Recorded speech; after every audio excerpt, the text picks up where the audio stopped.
pasa 300 kilómetros. Ahora, cuando vinimos a Villa Constitución a presentar el primer libro, Postales del ex cordón industrial del Gran Rosario, 1994, no se hablaba públicamente ni del villazo ni de la represión. No se hablaba.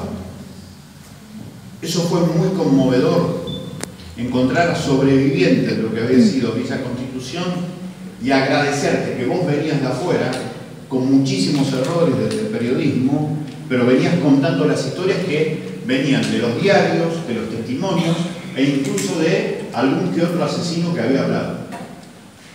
Y eso generó en el primer auditorio, en ese 1994, donde estaba Zafé en aquel momento acá en Villa Constitución, que mucha gente hablara por primera vez. Eso me impactó muchísimo. Después vinieron los historiadores locales a hacer un trabajo brillante, como el que hicieron ustedes, pero eso me impactó. Otra historia más, Villa Ocampo, norte profundo de la provincia de Santa Fe. Hay allí un instituto de profesorado de historia, 400 alumnos de historia. Se cumplían nada menos que 35 años de lo que fue el Ocampazo. El Ocampazo inaugura los asos de 1969. Es decir, hubo cordobazo, hubo rosariazos, hubo tucumanazo, porque el año empezó con una gran movilización que fue la Marcha del Hambre del 11 de abril del 69, que fue el Ocampazo. Y me invitaban a hablar a mí, como periodista que había escrito sobre el Ocampazo. Imagínense escribir desde el Ocampazo, desde Rosario, por algo que había pasado cuando yo tenía 6 años. Era casi un chanta yendo a ver. Entonces le dije de entrada esto: discúlpenme, yo soy un chanta, porque la verdad que les vengo a contar una historia que conozco lo que pude contar, pero contarles a ustedes el Ocampazo me da mucha vergüenza. Y ahí vi lo que generalmente se ve en las escuelas, lo que se ve en cualquier lugar en donde uno encuentra a la gente cuando habla, la mirada de vaca. ¿Cuál es la mirada de vaca? ¿Vieron esa mirada totalmente indiferente? En donde te dejan los ojos, pero el que tiene los ojos está en otro lado. Entonces, cuando vi esa mirada de vaca, le pregunté, porque ustedes saben lo que fue lo que pasó. No. Y ahí la mirada de vaca se profundizó. Y vi cómo se empezaban a sonrojar las profesoras y los profesores de historia de ese instituto de historia de Villa Ocampo, hasta que uno dijo, no sabemos nada, si acá nunca pasó nada.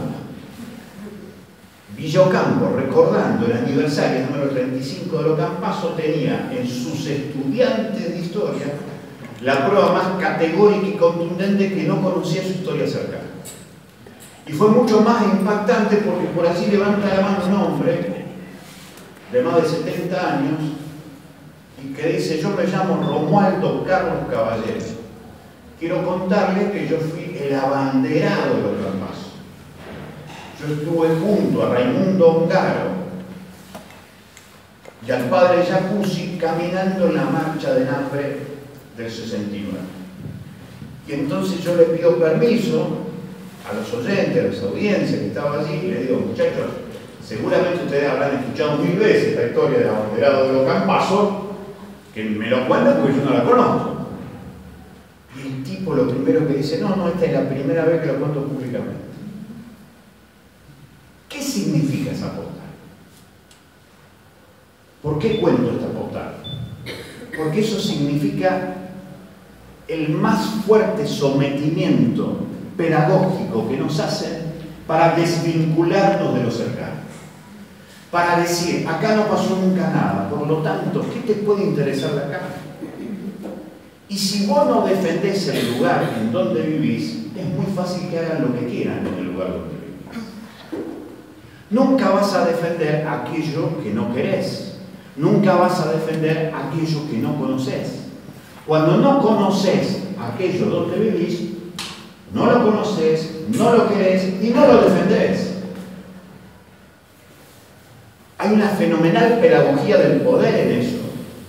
El desvínculo con la historia, el generarnos desprecio o esa idea que nos han sembrado tantas veces: la historia es aburrida.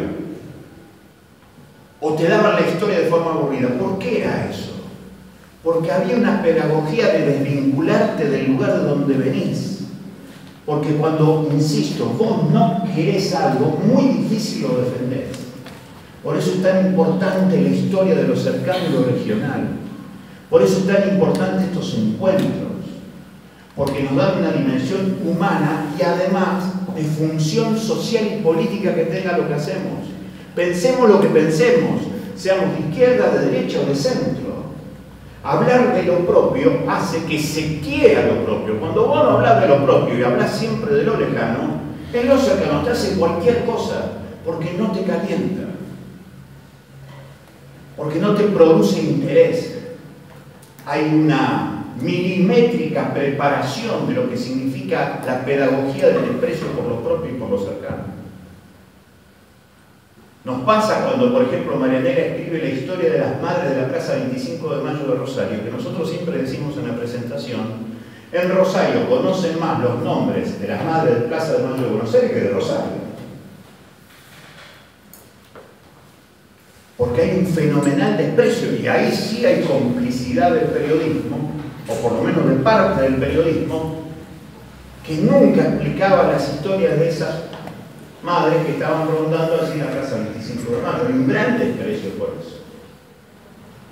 Entonces allí también hay una complicidad con la mala historia, hay una complicidad con la mala educación, que termina siendo eso, complicidad que sirve para algo, para que el sistema tenga una garantía. Le mostramos siempre lo que pasa a 400 kilómetros para que nos dejen hacer lo que nosotros queremos en el lugar donde están ellos. Villa Constitución, Villa Ocampo, Rafaela, Santa Fe, Rosario, Venado Tuerto, donde quiera que sea. Si un rafaelino no conoce la historia de Rafaela, el día del arquero va a defender algo de Rafaela. Lo mismo pasa en Venado Tuerto, lo mismo pasa con Rosario, lo mismo pasa con Villa Constitución, lo mismo pasa con Pavón. ¿Cuántas historias hay acá todavía por contarse?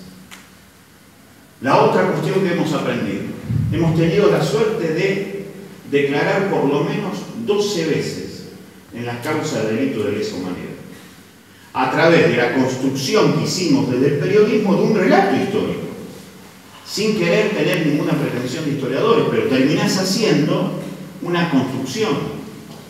Y después te das cuenta que eso te sirve para, entre otras cosas, hoy, desde ayer en realidad, estamos siendo insultados de todo el país.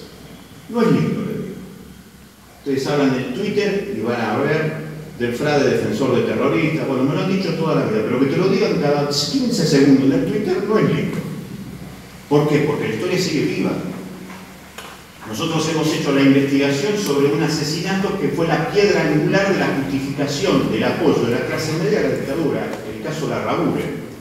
¿Por qué lo investigamos? Porque al entonces capitán Larrabure, que lo habían secuestrado una célula del ARC en lo que es la fábrica militar de Río Tercero en Córdoba, lo terminan trayendo a la ciudad de Rosario, lo tienen secuestrado y Larrabure se suicida un año después.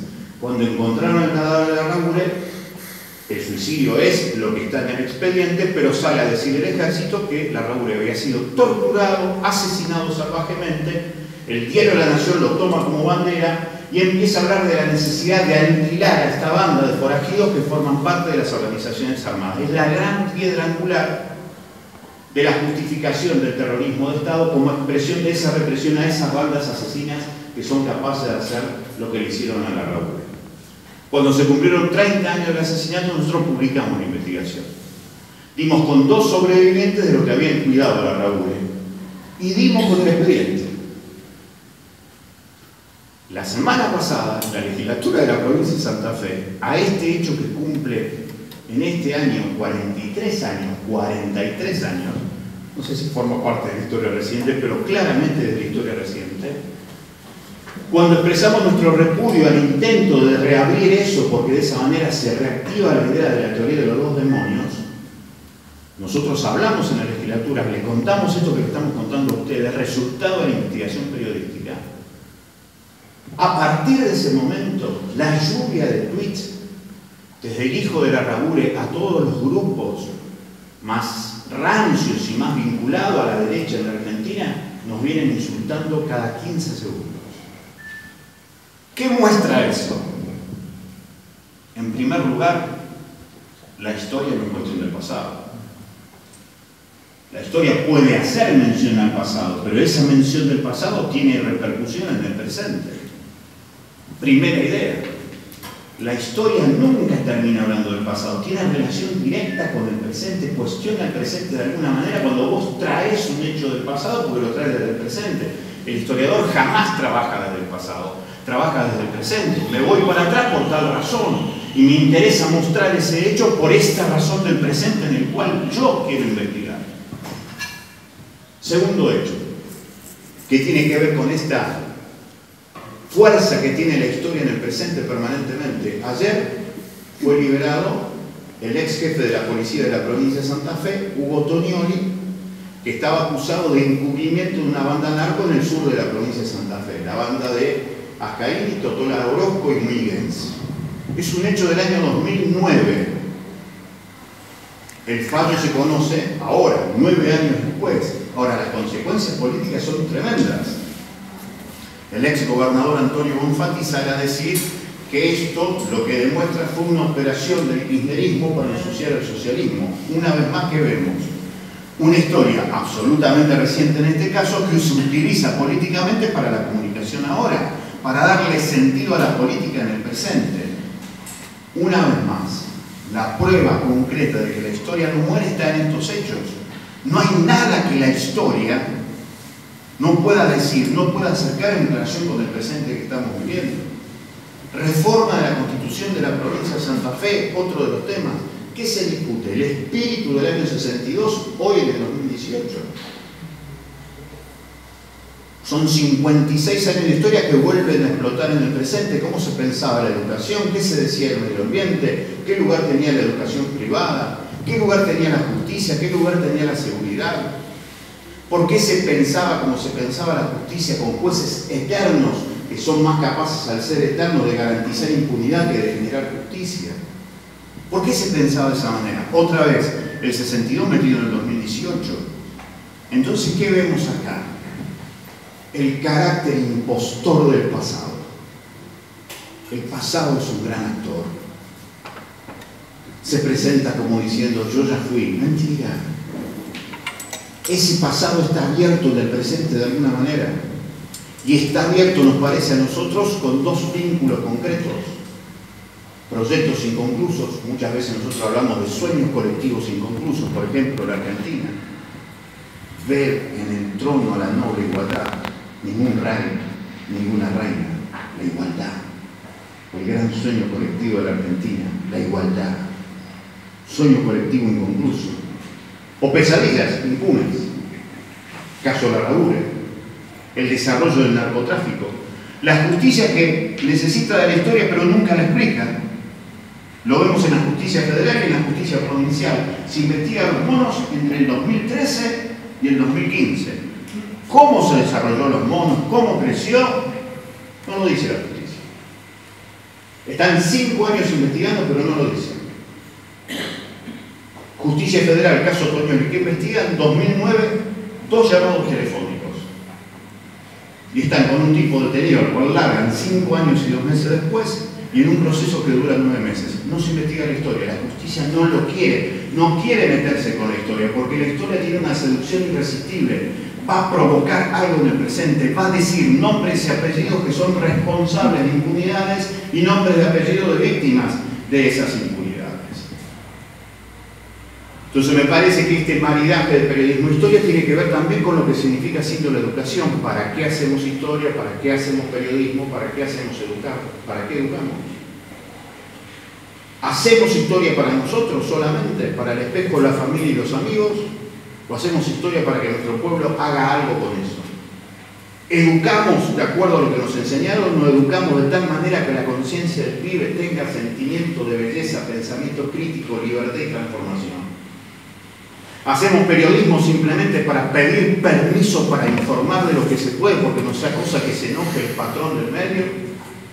¿O hago periodismo para denunciar con nombre y apellido quién es el multiplicador del dolor en estas tierras? La definición no está ni en el periodismo, ni en la historia, ni en la educación. Está en esto que les decía al principio. ¿Qué diablos hacemos nosotros con este pedacito de cosmos que tenemos cuando vivimos? ¿Qué elegimos hacer? ¿Para qué hablamos? ¿Para qué contamos? ¿Para qué escuchamos? Por eso para mí es una maravilla y un privilegio estar acá. Estamos hablando de lo más extraordinario. Buscar en lo cercano nada menos que la respuesta para saber por qué hoy solamente la felicidad termina siendo el privilegio de unos pocos. Buscamos en lo cercano la necesidad de entender y de transformar la realidad para que justamente la felicidad sea un derecho de todos. Muchísimas gracias y disculpen.